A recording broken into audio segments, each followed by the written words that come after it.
प्रिय विद्यार्थियों, नमस्कार। मैं नरेंद्र कुमार शर्मा, श्री राम गोपाल गाड़ोतिया, उच्च माध्यमिक आदर्श विद्या मंदिर सुजानगढ़। अकाउंटेंसी की 11वीं क्लास में आपका स्वागत है। हमने पिछली क्लास के अंदर फाइनल अकाउंट विद एडजस्टमेंट के बारे में पढ़ा था और अब हम कोविड के चलते हुए ऑनलाइन क्लास के अंदर अपन फाइनल अकाउंट विथ एडजस्टमेंट पढ़ेंगे। शुरुआती तौर के अंदर आपको उस समय बताया था कि किस तरह से अंतिम खाते हैं उसकी एडजस्टमेंट एंट्रियां जो है वो किस प्रकार से की जाती है।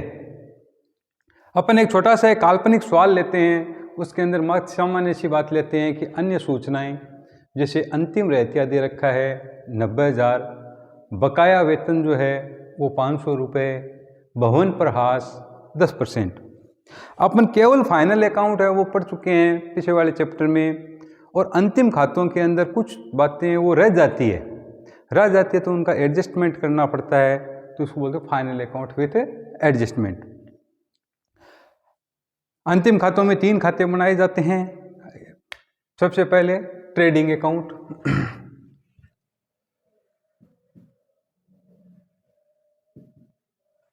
ट्रेडिंग अकाउंट के अंदर जो हम डेट लिखते हैं उसके अंदर लिखते हैं for the year ending,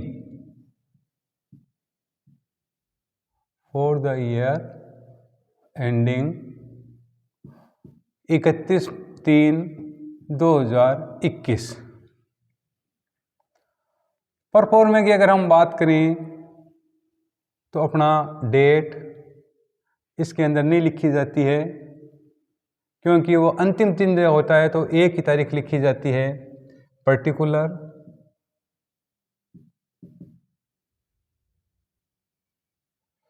amount,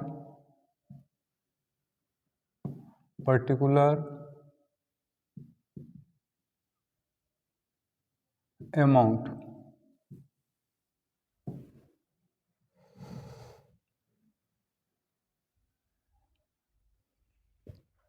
trading account में सबसे पहले अपने एक काल्पनिक सवाल लेते हैं। ट्रेडिंग अकाउंट में सबसे पहले लिखते हैं अपन ओपनिंग स्टॉक टू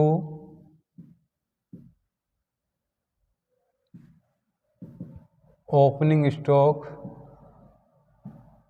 40,000 रुपये।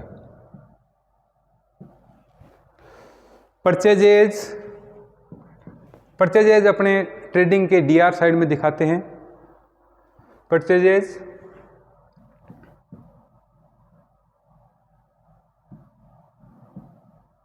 मान लेते हैं हम 5 लाख रुपए की परचेजेज है। अगर परचेज रिटर्न होता है तो अंदर के कॉलम में दिखाते हैं, अन्यथा डायरेक्ट अपन बाहर के कॉलम में दिखा देते हैं।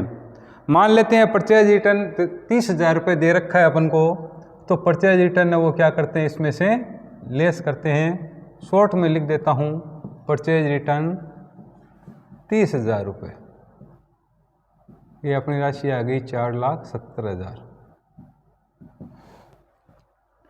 इसके बाद में अपन बात की थी कि सीआर साइड के अंदर मुख्य रूप से 2 ही चीज़ें आती है, एक तो है सेल्स और एक है क्लोजिंग स्टॉक। इसके अंदर टू और बाई का प्रयोग होता है। सीआर साइड में by closing stock, closing stock सबसे पहले बाई सेल्स लिखेंगे अपन। सबसे पहले बाई सेल्स के अंदर अपन को दे रखा है 8 लाख रुपए। अगर सेल्स रिटर्न होता है तो अंदर के कॉलम में लिखते हैं और सेल्स इसमें से क्या करते हैं, घटा देते हैं। एक आता है सीआर साइड में क्लोजिंग स्टॉक, जो कि अंतिम रहतिया अपन को दिया हुआ है 90,000 रुपये। अंतिम रहतिया 2 जगह आता है, एक तो ट्रेडिंग अकाउंट के सीआर में और एक बैलेंस शीट की असेट्स में। तो बाई क्लोजिंग स्टॉक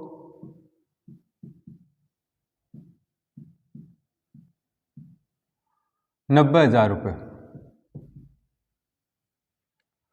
अब मान लेते हैं डायरेक्ट एक्सपेंसेस, जो माल को क्रय से संबंधित होते हैं, माल को खरीद से संबंधित होते हैं। और यहाँ तक कि हम कह सकते हैं कि माल को गोडाउन तक पहुँचाने के जो खर्चे होते हैं वो हम ट्रेडिंग अकाउंट के अंदर लेते हैं। उनको डायरेक्ट एक्सपेंसेस के नाम से जाना जाता है। मुख्य रूप से मान लेते हैं एक ऑक्ट्रॉय है,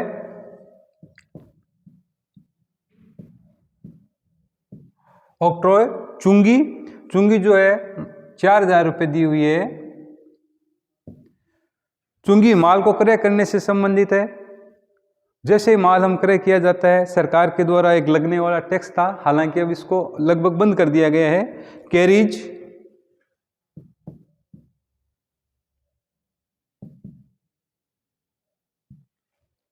भाड़ा 5000 रुपये,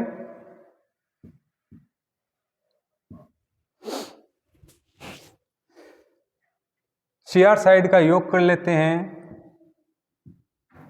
8,90,000, इसका भी योग 8,90,000 रुपये ही लगभग आएगा। इन सबको जोड़ लेते हैं और 8,90,000 रुपये में से घटा लेते हैं। तो अंतर की राशि जो आ रही है वो अपनी आ रही है 3,71,000। तो 3,71,000 रुपये जो अंतर की राशि आ रही है ये अपना हो गया gross profit.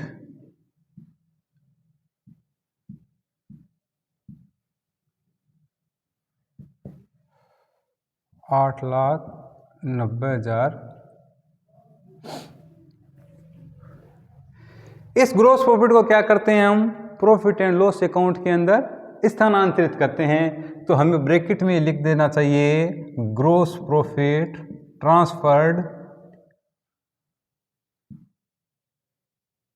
To P&L account. Gross profit को P&L अकाउंट में ट्रांसफर कर देते हैं अपन। तो ग्रॉस प्रॉफिट को ट्रांसफर किया तो P&L अकाउंट, इसी तरह से P&L अकाउंट का प्रोफॉर्मा बनाएंगे अपन।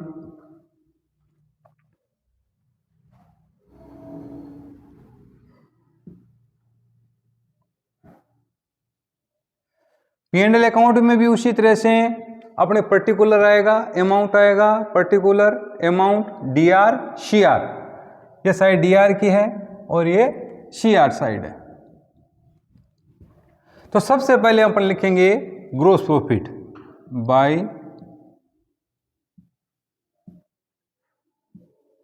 Gross profit. ग्रॉस प्रॉफिट है अपना 3,71,000। Gross profit transfer to P&L account या from trading account, GP transferred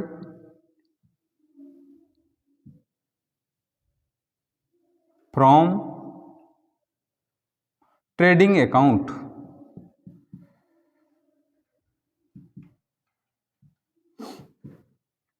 यानी कि ये जो ग्रॉस प्रॉफिट है वो कहां से आया है, अपने पास ट्रेडिंग अकाउंट से आया है। आपने जो अन्य सूचनाएं इनका विशेष ध्यान में रखना है कि इनका एडजस्टमेंट अपने जो ये अंतिम खाते बनाते हैं उसी के अंदर करना है। अपने बकाया वेतन दे रखा है तो जब भी वेतन आएगा उस समय वेतन के अंदर अपन को एडजस्टमेंट करना है। भवन की जब बात आएगी तो भवन पर हाथ लगाना है और P&L अकाउंट के अंदर उस डेप्रिसिएशन को दिखाना है। अब देखिए सबसे पहले अपन बात करते हैं वेतन की ही। और वेतन हमें पहले से अगर मान लो दिया हुआ है 5,000 रुपये टू सैलरीज, सैलरी अपन को 5,000 रुपये की दी हुई है। बकाया वेतन इस वर्ष हमें चुकाना बकाया थे 500 रुपये हमारे वेतन के चुकाने बकाया थे। तो संबंधित मद में क्या करते हैं, कोई खर्चे और चुकाने बकाया होते हैं तो संबंधित मद में जोड़ देते हैं और दायित्व पक्ष में दिखा देते हैं। तो अपना बकाया वेतन है वो 500 रुपये है, तो वेतन के अंदर अपन इसको क्या करेंगे, जोड़ देंगे, एड आउटस्टैंडिंग सैलरी। 500 रुपये इसके अंदर जोड़ देंगे तो अपनी सैलरी हो गई 5,500 रुपये की। और दायित्व पक्ष में जब बैलेंस शीट बनाएंगे तो दायित्व पक्ष में अपन इसको दिखा देंगे। इसके बाद में अपन को जो इनडायरेक्ट एक्सपेंसेज है वो इसके अंदर प्राय आते हैं, यानी ऑफिस से संबंधित खर्चे हैं, बिक्री से संबंधित खर्चे हैं, वो सारे के सारे P&L अकाउंट में अपन दिखाते हैं। जैसे रेंट है, रेंट 60,000 रुपये, ऑफिस एक्सपेंसेज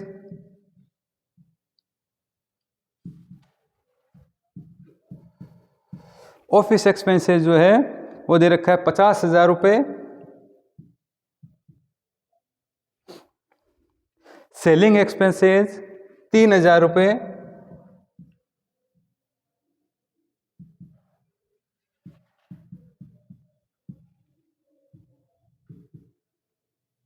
देखिए इन समस्त खर्चों के ऊपर कोई एडजस्टमेंट नहीं है, इनके ऊपर कोई एडजस्टमेंट नहीं है, तो अपन इसके ऊपर कुछ नहीं करेंगे, जैसा है वैसा को वैसा लिख देंगे। अगर ऐड करना है तो ऐड कर देंगे, लेस करना है तो लेस कर देंगे। और अपन को CR में दे रखा है कमीशन, तो बाय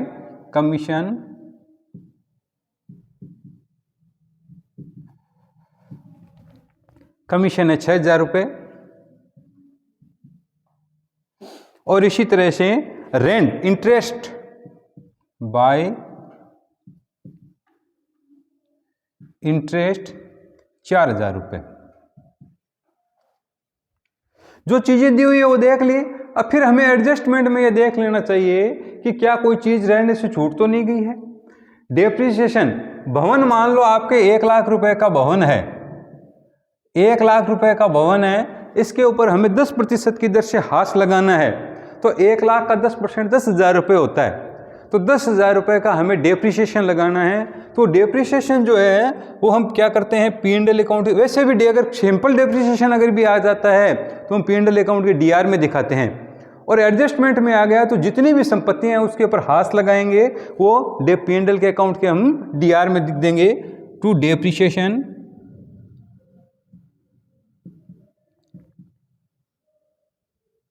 बिल्डिंग पर है तो डेप्रिसिएशन ऑन बिल्डिंग,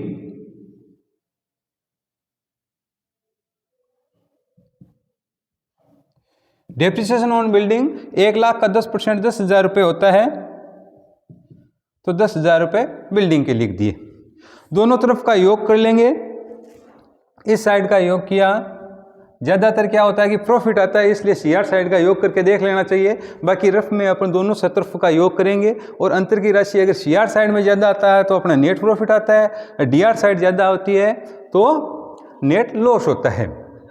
तो 3,81,000 इसका योग आ रहा है,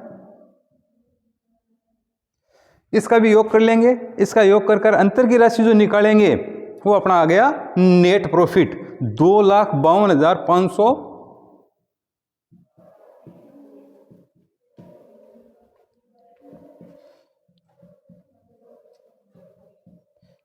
नेट प्रॉफिट, जो ये नेट प्रॉफिट आया है, इस नेट प्रॉफिट को हम कैपिटल अकाउंट में ट्रांसफर करते हैं, तो हमें ये लिख देना चाहिए कि net NP net profit transferred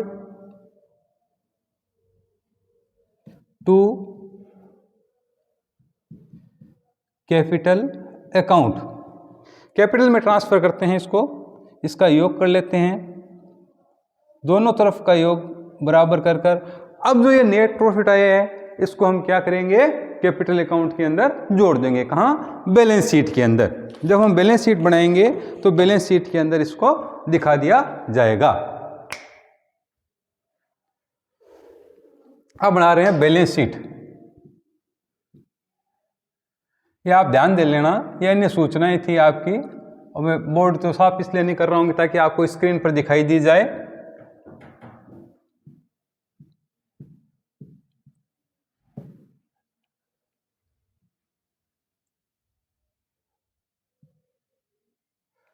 balance sheet की जब हम डेट लिखेंगे तो इसमें लिखा जाता है एज ऑन पर।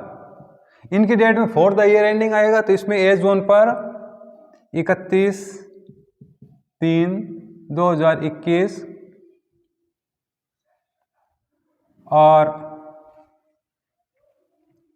यह साइड है अपने लाइबिलिटी की। इसमें DR CR नहीं होता है, नहीं 2/2 का प्रयोग किया जाता है बैलेंस शीट में।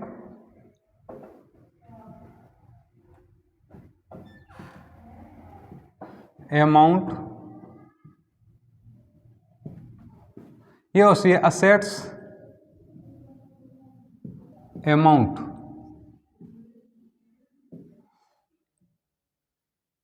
अब देखिए लायबिलिटी साइड में अपन सारी दायित्व आएंगे, असेट साइड में सारे दायित्व आएंगे, ये संपत्तियां आएगी।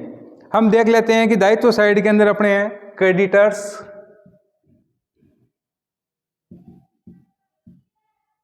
40,000 रुपये, इसके ऊपर कोई एडजस्टमेंट नहीं है जैसा का जैसा लिख दिया। बिल्स पेबल, शॉर्ट में हम बीपी लिख सकते हैं। बिल्स पेबल हमें चुकाने हैं 10,000 रुपये, हमारा दायित्व है कि बिल हमने स्वीकृत किया है। बैंक लोन जो है बैंक लोन हमारा दायित्व है 1,10,000 रुपये। इसके बाद में आता है अपना कैपिटल,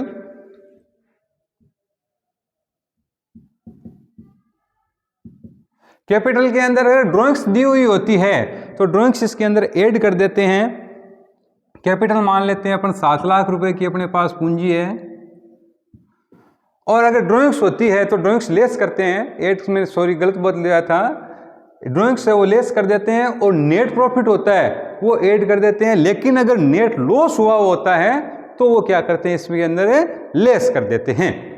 नेट लॉस अगर होता है तो लेस करते हैं, नेट प्रॉफिट है वो ऐड कर देते हैं, ड्राइंग्स जो है वो लेस कर देते हैं। अब अपना नेट प्रॉफिट था 2,52,500, ये क्या कर देंगे इसके अंदर ऐड कर देंगे। ऐड में शॉर्ट में लिख सकते हैं आप नेट प्रॉफिट 2,52,500।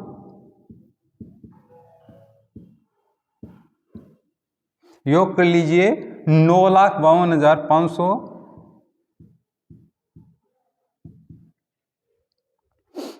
अब आ जाइए आप असेट साइड के अंदर।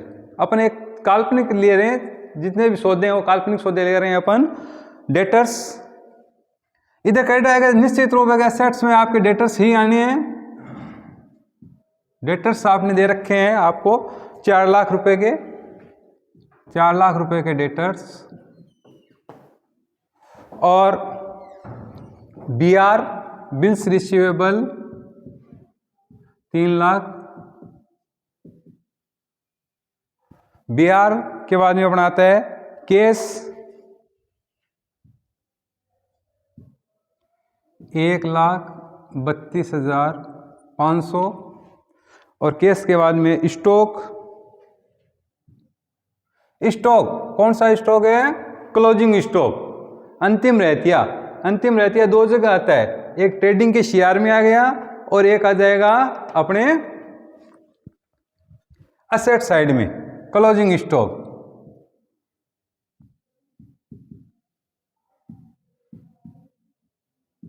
90,000 रुपये। हालांकि बैलेंस शीट लिखने के 2 क्रम होते हैं, एक तरलता क्रम और स्थायित्व क्रम। क्रम से ही लिखनी चाहिए, लेकिन फिर हमें अभी वर्तमान में कोई क्रम का ध्यान नहीं दे रहे हैं, क्योंकि एक बार अपनी सामान्य रूप से एक प्रैक्टिस चल रही है, इसलिए क्रम का ध्यान नहीं दे रखते हैं। तरलता क्रम और स्थायित्व क्रम में लिखना चाहिए, लेकिन अगर नहीं लिखते हैं तो भी इससे ऐसा नहीं है कि इसमें नहीं लिख दिया तो एकदम ही गलत है, वो बात नहीं है, हम लिख सकते हैं। केस हो गया, स्टॉक हो गया। अपनी बिल्डिंग 1 लाख रुपए की,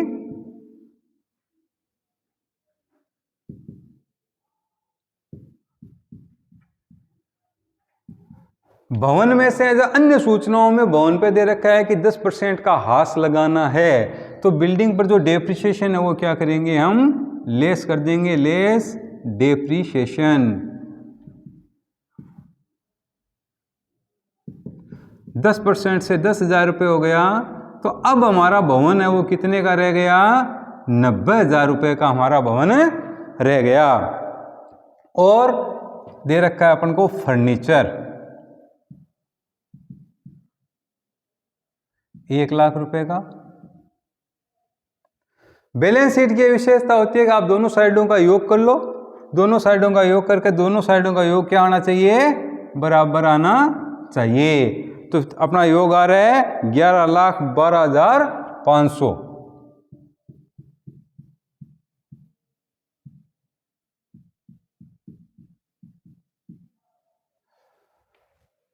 एक मिनट में दोबारा सुन लीजिए। आपने जो अन्य सूचनाएं हैं उस पर विशेष ध्यान देना है। Trading account, P&L account, balance sheet, इनका परफॉर्मा आपके ध्यान में है। पुनः एक बार आपको देखना है। ट्रेडिंग अकाउंट के अंदर सबसे पहले आप ओपनिंग स्टॉक लिखते हो, उसके बाद में परचेजेज लेस करते हो। अगर परचेज रिटर्न अगर है तो CR साइड में बाई सेल्स, अगर सेल्स रिटर्न है तो घटाकर अंदर के कॉलम में लिखकर घटाकर दिखाते हो। और CR साइड में by closing stock. CR side में ज़्यादातर 2 ही आइटम आते हैं। और DR साइड में डायरेक्ट एक्सपेंसेज।